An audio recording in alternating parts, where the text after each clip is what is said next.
के इस video lecture में समास की पुनरावृत्ति कराने जा रहे हैं, क्योंकि कुछ बच्चों को ये है कि मैम समास समझ नहीं पाए हैं, इसलिए हम समास की पुनरावृत्ति कराने जा रहे हैं।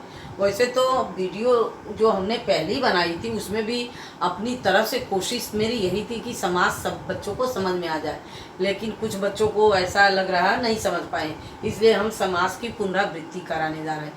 पहले तो बच्चों समास समझ लो कि समास होता क्या।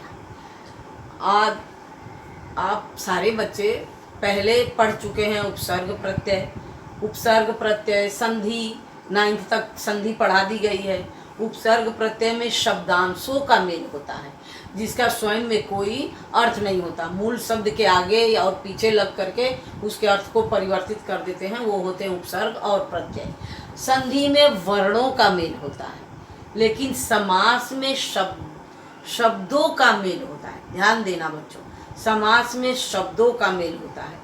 तो दो या दो से अधिक शब्द मिलकर जब समास को संक्षिप्त कर देते हैं, इस संक्षिप्तीकरण को समास कहते हैं। और समास में समासिक पद होता है, शब्द नहीं होता। क्यों ऐसा?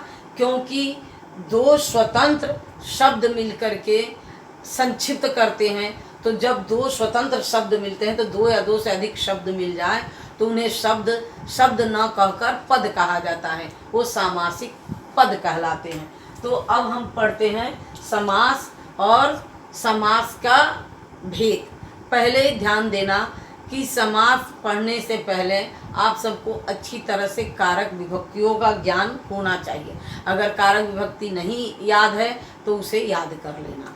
अब आगे बढ़ते हैं। समास क्या है? समास का तात्पर्य है संक्षिप्तीकरण, मतलब शब्दों को संक्षिप्त कर देना।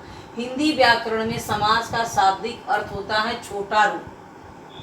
जब दो या दो से अधिक शब्दों से मिलकर जो नया और छोटा शब्द बनता है, उस शब्द को हिंदी में समास कहते हैं। अब ध्यान दीजिए, अगर आप ये कहेंगे कि अनेक शब्दों के लिए एक शब्द, तो ये कहना गलत होगा। यहाँ पर अनेक शब्दों के लिए एक शब्द नहीं है, यहाँ पे दो शब्द मिलकर के एक नया शब्द बनाते हैं। अनेक शब्दों के लिए एक शब्द बनता है, उसमें नया शब्द नहीं बनता है। उसमें जैसे जानने की इच्छा, तो उसका बनेगा जिज्ञासा। उसमें अनेक शब्दों के लिए नया शब्द नहीं बना, उसी का अर्थ निकल के आ रहा है। यहाँ पे सामासिक और समास है, ध्यान दीजिए। तो समास का तात्पर्य है संक्षिप्तीकरण, शब्दों को संक्षिप्त कर देना। हिंदी व्याकरण में समास का शाब्दिक अर्थ होता है छोटा रूप। जब दो या दो से अधिक शब्दों से मिलकर जो नया और छोटा शब्द बनता है, उस शब्द को हिंदी में समास कहते हैं। दूसरे शब्दों में कहा जाए तो समास वह क्रिया है जिसके द्वारा हिंदी में कम से कम शब्दों में अधिक से अधिक अर्थ प्रकट किया जाता है। और समास जो होता है बच्चों, पहले ही हमने बताया कि कारक विभक्तियों को तैयार कर लेना। तो कारक विभक्तियों की आवश्यकता समास में सिर्फ एक समास में उसकी जरूरत है, उसे कहते हैं तत्पुरुष समास, जिसमें कारक विभक्तियों के बिना उस समास को न तो आप संक्षिप्त कर पाएंगे और न ही उसको विग्रह कर पाएंगे। आगे देखिए, समास विग्रह। समास के सामासिक शब्द समास के नियमों से निर्मित शब्द सामासिक शब्द कहलाता है। इसे समस्त पद भी कहते हैं। सामासिक शब्द मतलब समास को संक्षिप्त कर दिया गया, इसे समस्त पद भी कहते हैं। समास होने के बाद विभक्तियों के चिन्ह प्रसर्ग लुप्त हो जाते हैं। जब हम समस्त पद बनाते हैं तो उन विभक्तियों को लुप्त कर दिया जाता है। जैसे राजपुत्र, इसमें विभक्ति क्या लगी थी? राजा का पुत्र, तो ये का हट जाता है। और ये तत्पुरुष समास का ध्यान देना कौन सा भेद है? तो काके की, अब आप कारक विभक्तियों को ध्यान दीजिए, संबंध तत्पुरुष। राजपुत्र, राजा का पुत्र, समासिक शब्दों के बीच के संबंधों को स्पष्ट करना समास विग्रह कहलाता है। विग्रह के पश्चात सामासिक शब्दों का लोप हो जाता है। जैसे राजा धनपुत्र बना राजा का पुत्र, तो इस राजा के पुत्र को जब समस्त पद बनाया गया तो बना राजपुत्र। इसे ही समास कहते हैं। समास का तात्पर्य, समास का मतलब शब्दों को संक्षिप्त कर देना, बीच की विभक्तियों को लोप कर देना, बीच की विभक्तियां इसमें संक्षिप्त हो हट जाती है। आगे देखिए, पूर्व पद और उत्तर पद। जैसा कि हमने बताया कि समास दो या दो से अधिक शब्दों को मिलकर बनाया जाता है। तो पूर्व पद यानी जो पहला शब्द है और उत्तर पद दूसरा शब्द। पूर्व पद, उत्तर पद। समास में दो पद शब्द होते हैं, पहले पद को पूर्व पद और दूसरे पद को उत्तर पद कहते हैं। जैसे गंगा जल बना है, ध्यान दीजिए, इसमें कारक विभक्तियों को लुप्त कर दिया गया है, गंगा जल बना है। और जब इसमें कारक विभक्ति इसे विग्रह करेंगे तो ये क्या बनेगा, इसमें बनेगा गंगा का जल। तो पहला पूर्व पद क्या है, गंगा, और उत्तर पद है जल। पहले शब्द को पूर्व पद और दूसरे शब्द को उत्तर पद कहते हैं। इसमें गंगा पूर्व पद और जल उत्तर पद है। आगे देखिए, समास के भेद। समास के 6 भेद होते हैं। पहला अव्ययी भाव समास, अव्ययी भाव समास। दूसरा तत्पुरुष समास। तीसरा कर्मधारय समास। चौथा द्विगु समास। पांचवा द्वंद्व समास। छठा बहुव्रीहि समास। कुछ लोग कर्मधारय और द्विगु को तत्पुरुष का अंग मानकर समास के 4 भेद कहते हैं, क्योंकि ये कर्मधारय और द्विगु समास का अंग होता है। कुछ लोग इसे अलग कर देते हैं, कर्मधारय और द्विगु। तत्पुरुष समास, तत्पुरुष समास का उत्तर पद प्रधान होता है। 2 पदों के मेल से बनते हैं समास, पूर्व पद और उत्तर पद। पूर्व पद मतलब पहला शब्द, उत्तर पद मतलब दूसरा शब्द। तो इन दोनों शब्दों को मिलकर संक्षिप्त कर दिया जाता है, उसे समास कहते हैं। 2 शब्दों के बिना समास का निर्माण नहीं हो सकता। एक है गंगा, दूसरा है जल। ये 2 शब्द है, इन 2 शब्दों से मिलकर के समास बना है। जब इसे विग्रह करेंगे तो ये विभक्ति चिन्ह, कारक विभक्ति चिन्ह आ जाएंगे, बनेगा गंगा का जल। पूर्व पद है गंगा, उत्तर पद है जल। समास के 6 भेद होते हैं, अव्ययी भाव समास, तत्पुरुष समास, कर्मधारय समास, द्विगु समास, द्वंद्व समास, बहुव्रीहि समास। तत्पुरुष अव्ययी भाव समास, जैसा कि हमने पहले ही बताया था सारे बच्चों को कि अविकारी शब्द की जानकारी, अविकारी शब्द की जरूरत होती है अव्ययी भाव समास। अविकारी शब्द के 2 भेद होते हैं, विकारी और अविकारी। विकारी शब्द वो होते हैं जो लिंग, वचन, पुरुष और काल के अनुसार उन पर कोई प्रभाव नहीं पड़ता, वो अविकारी शब्द होते हैं। अब विकारी शब्द वो होते हैं जो लिंग, वचन, पुरुष और काल के अनुसार उनके रूपों में परिवर्तन हो जाता है। जैसे मोहन पढ़ता है, सीता पढ़ती है, तो मोहन और सीता क्या है, संज्ञा। पढ़ना क्या है, क्रिया। तो लिंग के अनुसार तुरंत चेंज हो गया, अर्थात संज्ञा, सर्वनाम, क्रिया और विशेषण ये विकारी शब्द होते हैं। अविकारी शब्द में मोहन धीरे धीरे पढ़ता है, सीता धीरे धीरे, तो धीरे धीरे का रूप नहीं बदला। जब धीरे धीरे का रूप नहीं बदला तो धीरे धीरे क्या है, अविकारी शब्द। अविकारी शब्द में बच्चों क्रिया विशेषण, संबंध बोधक, समुच्चय बोधक, विस्मयादि बोधक और निपात, ये 5 अविकारी शब्द होते हैं। तो अव्ययी भाव समास क्या है, जैसा कि अव्ययी भाव समास, इसका नाम ही है अव्यय, मतलब जिसका रूप न बदले। इसमें भी 2 पद होते हैं, क्योंकि समास बिना 2 शब्दों के योग से समास का निर्माण नहीं होगा। अव्ययी भाव समास में ध्यान देना, प्रथम पद अव्यय होता है। अव्यय का मतलब जो चेंज ना हो, जिसका रूप परिवर्तित ना हो। प्रथम पद अव्यय होता है और उसका अर्थ प्रधान होता है, उसे अव्ययी भाव समास कहते हैं। इसमें अव्यय पद का प्रारूप लिंग, वचन, कारक में नहीं बदलता है, वो हमेशा एक जैसा रहता है। दूसरे शब्दों में कहा जाए तो यदि एक शब्द की पुनरावृत्ति हो और दोनों शब्द मिलकर अव्यय की तरफ प्रयोग हो, वहाँ पर अव्ययी भाव समास होता है। संस्कृत में उपसर्ग युक्त पद भी अव्ययी भाव समास ही माने जाते हैं। अब ध्यान दीजिए, अव्ययी भाव समास में है शक्ति। शक्ति क्या है? शक्ति, मोहन यथाशक्ति मेहनत करता है, सीता यथाशक्ति मेहनत करती है। ये आप वाक्य बना करके समझ लीजिएगा कि वाक्य का किस तरह से बनता है। अगर वो दोनों में लिंग वचन पुरुष में चेंज नहीं होता, अर्थात वो अविकारी शब्द है, यानी अव्ययी भाव समास है। और अव्ययी भाव समास का पहला पद महत्व रखता है, उसी पर समास बनता है। तो अनुसार तो कोई मतलब नहीं बनता, शक्ति बना यथाशक्ति। दूसरा है क्रम के अनुसार बना यथाक्रम, नियम के अनुसार यथा नियम। प्रत्येक दिन, प्रतिदिन, प्रतिवर्ष, हर वर्ष, आजन्म, जन्म से लेकर यथासाध्य जितना साधा जा सके, धड़ाधड़, धड़ धड़ की आवाज के साथ, घर घर, प्रत्येक घर, रातों रात, रात ही रात में। ये हुआ अव्ययी भाव समास, अभिकारी शब्द। अब रात ही रात में से बना रातों रात। अव्ययी भाव समास का पहला पद यानी पूर्व पद अभिकारी होता है। समास बनने पर सारे शब्द अभिकारी हो जाते हैं और उसका पहला पद प्रधान होता है, उसी पर समास बनता है। इसके ठीक विपरीत तत्पुरुष समास में उत्तर पद प्रधान होता है। अव्ययी भाव समास में पूर्व पद और इसमें तत्पुरुष समास में उत्तर पद प्रधान होता है। और ये भी दो शब्दों से मिलके बनता है और बीच में कारक विभक्तियां इसमें रहती है। इस समय दूसरा पद प्रधान है, यह कारक से जुदा समास होता है। इसमें ज्ञातव्य विग्रह में जो कारक प्रकट होता है उसी कारक वाला वो समास होता है। इसे बनाने में दो पदों के बीच कारक चिन्हों का लोप हो जाता है, उसे तत्पुरुष समास कहते हैं। ध्यान दीजिए, कारक विभक्तियां याद रहे।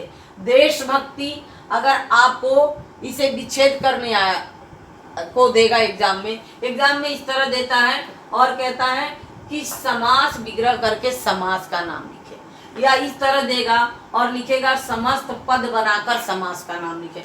इस तरह देगा तो इस तरह लिखेंगे, इस तरह देगा तो इस तरह। देशभक्ति, देश के लिए भक्ति।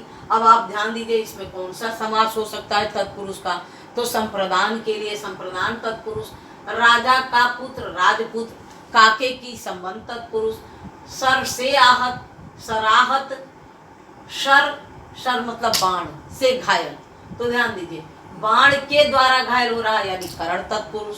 राह के लिए खर्च, राह खर्च के लिए संप्रदान। तुलसी द्वारा कृत, तुलसीदास कृत, राजा का महल राजमहल, ये है तत्पुरुष समास। तत्पुरुष समास के बाद इसके 8 भेद होते हैं, किंतु विग्रह करने की वजह से कर्ता और संबोधक 2 भेदों को लुप्त रखा गया, इसलिए विभक्तियों के अनुसार तत्पुरुष समास के 6 भेद होते हैं। वैसे तो कारक विभक्तियां 8 होती हैं। कर्ता ने कर्म को करण से, संप्रदान के लिए अपादान से अलग होने में, संबंध काके की अधिकरण में पर, संबोधन हे अरे अहो, तो ये कितने हुए 8। लेकिन विभक्ति चिन्ह की वजह से तत्पुरुष समास में इन 2 विभक्तियों को नहीं लिया गया। किसको किसको? कर्ता और संबोधन। ये कर्म और अधिकरण तक इनको लिया जाता है। अब आगे देखिए, अभी तो मैंने तत्पुरुष समास बता दिया सारे कारक विभक्तियों पर आधारित। अब आते हैं कर्मधारय। कर्मधारय समास, जैसा कि इसका नाम ही है कर्मधारय। कर्मधारय समास में पहला पद विशेषण और दूसरा पद विशेष्य होता है। विशेषण विशेष्य मतलब विशेष्य की विशेषता बताना। इसके विच्छेद करने पर जो के समान और रूपी करके बनता है, इसका विच्छेद कर्मधारय का। तत्पुरुष समास का विच्छेद करने पर कारक विभक्तियों को जोड़ा जाता है। कर्मधारय समास तत्पुरुष समास का ही उपभेद माना जाता है, इसलिए इसका भी उत्तर पद प्रधान होता है। जैसे तत्पुरुष समास का उत्तर पद, इसका भी उत्तर पद। वैसे जिस तत्पुरुष समास के समस्त होने वाले पद समानाधिकरण हो, अर्थात विशेषण भाव को प्राप्त हो, कर्ता कारक के हो और लिंग वचन में समान हो, वहाँ कर्मधारय समास होता है। कर्मधारय समास ही लिखेगा, कर्मधारय तत्पुरुष समास मत लिखेगा, सिर्फ कर्मधारय लिखेगा। आगे जिस तत्पुरुष समास में प्रथम पद तथा द्वितीय पद दोनों भिन्न भिन्न विभक्तियों में उसे व्याधिकरण तत्पुरुष समास कहते हैं। अब आगे देखिए, ये हमने बताया था कर्म, करण, संप्रदान, अपादान, संबंध, अधिकरण। इसे तो मैंने समझा दिया कि जिन विभक्तियों पर ये होगा वो तत्पुरुष। परीक्षा में विभक्तियों के अंग नहीं पूछते, सिर्फ समास पूछते हैं। तो आपको बस इतना ही ध्यान देना है कि ये तत्पुरुष समास है या कर्मधारय समास है या द्विगु समास है या बहुब्रीहि समास है या द्वंद्व समास है या अव्ययी भाव। जब उनके भेद पूछेगा तब आप कर्म तत्पुरुष, करण तत्पुरुष, संप्रदान तब इसे लिखेंगे। अब आगे देखते हैं।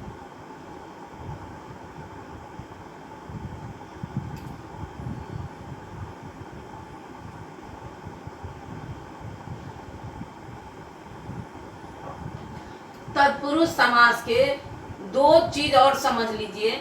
एक होता है उपपद तत्पुरुष, दूसरा होता है लुप्त पद तत्पुरुष। इसकी उतनी आवश्यकता नहीं होती है, लेकिन फिर भी समझ लीजिए। ऐसा समास जिनका उत्तर पद भाषा में स्वतंत्र रूप से प्रयुक्त न होकर प्रत्यय के रूप में ही प्रयोग में लाया जाता है, जैसे नभचर, कृतज्ञ, कृतज्ञ, जलद, लकड़हारा इत्यादि। ये उपपद तत्पुरुष समास होता है। नभचर, ध्यान दीजिए, नभ में चलने वाला, तो में आ गया अर्थात कारक विभक्ति आ गई, तो इसलिए इसे तत्पुरुष समास। उपपद, लुप्त पद, जब किसी समास में कोई कारक चिन्ह अकेला लुप्त न होकर पूरे पद सहित लुप्त हो और तब उसका सामासिक पद बने, वह लुप्त पद तत्पुरुष समास। जैसे दही बड़ा, दही में डूबा हुआ बड़ा, ऊंट गाड़ी, ऊंट से चलने वाली गाड़ी, पवन चक्की, पवन से चलने वाली चक्की। ये उपपद और लुप्त पद तत्पुरुष। एक तत्पुरुष समास में और समास होता है नंग तत्पुरुष।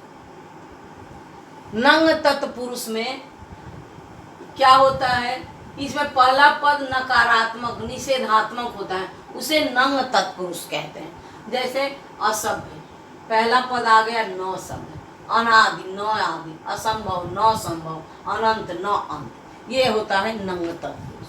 अब हम आते हैं कर्मधारय। इस समास का उत्तर पद प्रधान होता है। क्यों? क्योंकि तत्पुरुष समास का ही उपभेद होता है।